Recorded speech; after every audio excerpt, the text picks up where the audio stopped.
Hi friends, ఎలా ఉన్నారు? బాగున్నారా? నేనైతే ఇవాళ ఎగ్ కర్రీ చేస్తున్నానండి. దానికి కావాల్సిన ఇంగ్రీడియంట్స్ అండి ఇవన్నీ చూడండి.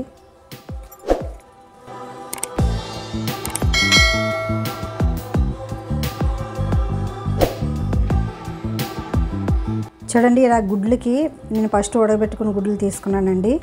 గుడ్లకి ఇలా మనం కట్ చేసుకుంటే ఇవి మనకి ఆయిల్లో వేసి వేపినప్పుడు మీదకి తొల్లడం అది అవ్వదండి. నెక్స్ట్ దానికి ఉప్పు కారం అన్నీ కూడా మంచిగా పడతాయండి. ఎలాగైతే కొంచెం కొంచెం ఒక 3-4గా పెట్టుకోవాలండి.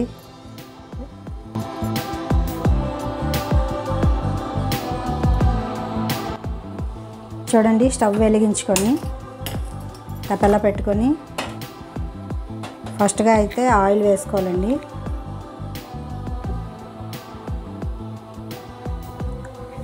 దానిలో ఆవాలు కూడా కొంచెం వేసుకోవాలండి.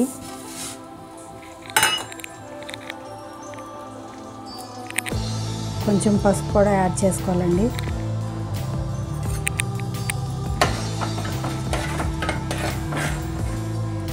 ఇవి కొంచెం ఆవాలు పేలుతాయి కదండి. పేలిన తర్వాత మనం గుడ్లు వేసుకోవాలండి. చూడండి, ఆవాలు అయితే వేగుతున్నాయి కదండి. ఇవి వేగిన తర్వాత మనమైతే దానిలో గుడ్లు వేసుకోవాలండి. చూడండి, గుడ్లు వేసి ముందుగా అయితే వేపుకోవాలండి. మంచిగా గోల్డ్ కలర్ వచ్చేలా వేపుకొని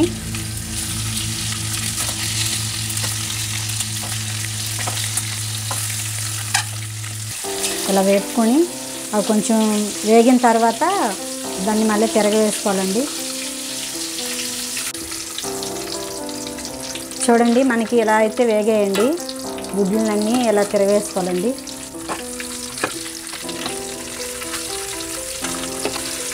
మంచి ఫ్రై అయ్యాయి కదండి. చూడండి,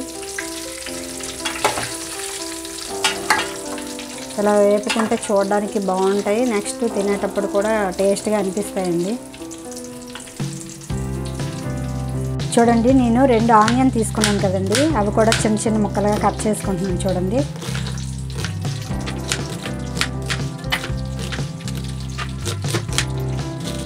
చూడండి మనకి గుడ్లు అయితే గోల్డ్ కలర్లో అంత మంచిగా ఫ్రై అయ్యాయి. చూడండి, ఇవి నేను ఒక ప్లేట్లోకి తీసుకుంటున్నాను. ఫ్రై అయిన ఎగ్స్ అన్నీ ఒక ప్లేట్లో తీసుకోవాలండి.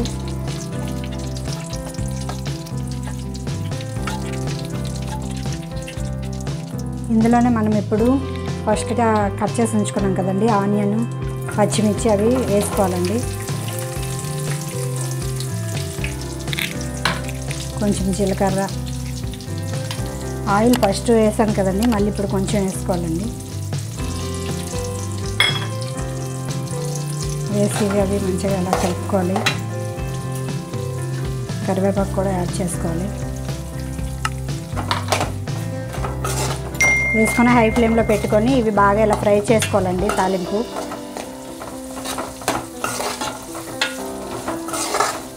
ఇది బాగా గోల్డ్ కలర్లో వచ్చే వరకు వేపుకోవాలండి. ఇలా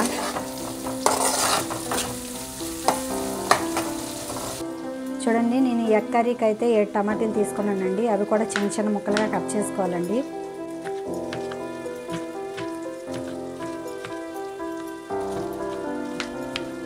చూడండి, తాలింపు అయితే మనకి బాగా ఫ్రై అయింది కదండి. ఇప్పుడైతే ఇందులో అల్లం వెల్లుల్లి పేస్ట్ కూడా వేసుకోవాలండి. కొంచెం వేసుకొని బాగా కలుపుకోవాలండి.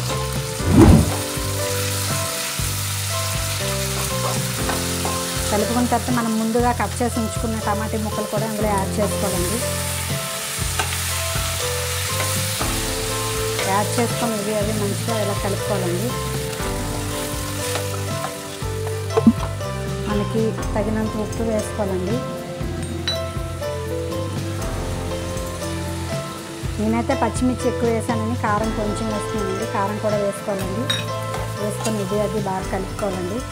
కలుపుకొని పసుపు కూడా కొంచెం వేసుకోవాలండి.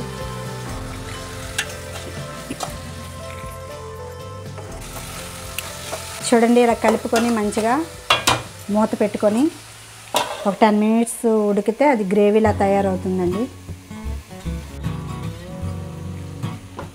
చూడండి, మనకి గ్రేవీ అయితే మంచిగా తయారైందండి.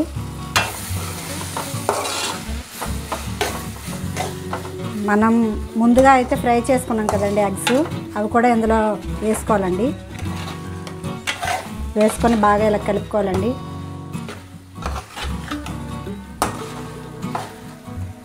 కలుపుకొని చికెన్ మసాలా వేసుకోవాలండి. చికెన్ మసాలా వేస్తే టేస్ట్ బాగుంటుందని నేనైతే చికెన్ మసాలా వేస్తానండి. వేసిన తర్వాత కొత్తిమీర కూడా మనం వేసుకోవాలండి. అంత మంచిగా ఇలా కలుపుకోవాలండి. కలుపుకొని ఒక గ్లాస్ వాటర్ మనం వేసుకుంటే, వాటర్ వేసుకున్న తర్వాత మనం ఇలా బాగా కలుపుకోవాలండి. కలుపుకున్న తర్వాత మూత పెట్టుకొని ఒక 10 మినిట్స్ ఆగిన తర్వాత మూత తీసుకుంటే మనకు ఎగ్ కర్రీ రెడీ అవుతుందండి.